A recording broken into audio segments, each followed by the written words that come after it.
ஆவியானவர் எப்படி உங்களுக்குள்ள செயல்படுவார்? முன்னால இந்த ஆவியானவருடைய அந்த செயல்களை ஆவியானவர் நமக்குள்ள உலாவுவதை நாம உணர வேண்டும். ஆனா இனி அடுத்த ஒரு லெவல்ல நாம் ஆண்டவரோடு நம்முடைய நேரங்களை செலவிட ஆவியானவரும் வசனமும் இணைந்தா உங்க வாழ்க்கை மாறும். வசனத்தினால உங்க இதயத்தை நிரப்பணும், ஆவினால பரிசுத்த ஆவினால உங்க ஆத்துமாவை நீங்க நிரப்பணும். வசனத்தினாலே நீங்க நிறையணும், ஆவினாலே நிறையணும். இதை மீண்டும் நிரப்பி நம்ம இதை சரிப்படுத்தணும். இதை நிரப்புவதுதான் தேவனுடைய வேலை. இந்த தேவ வார்த்தை உங்களுக்குள்ள வரும்போது என்ன நடக்கும்னா உங்க மனசை அது ஸ்கேன் பண்ணும். இந்த வார்த்தை, இந்த வசனம் இவனுக்குள்ள கிரியை செய்ய ஆரம்பிக்கும்.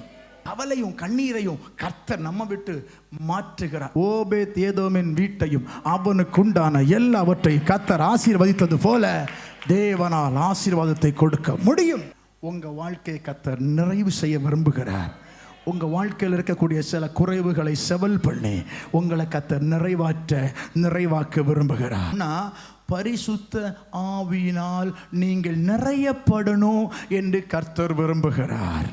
பிராமின் சத்தமா சொல்லுங்க. இயேசு கிறிஸ்துவுக்கு பரிசுத்த ஆவியின் நிறைவு அவசியமானால் எனக்கும் அந்த பரிசுத்த ஆவியின் நிறைவு அவசியமாக இருக்கிறது.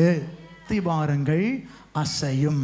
அக்கினியினாலும் அபிஷேகத்தினாலும் அவருடைய கிருபைகளினாலும் நாம் நிரப்பப்படுவோம்.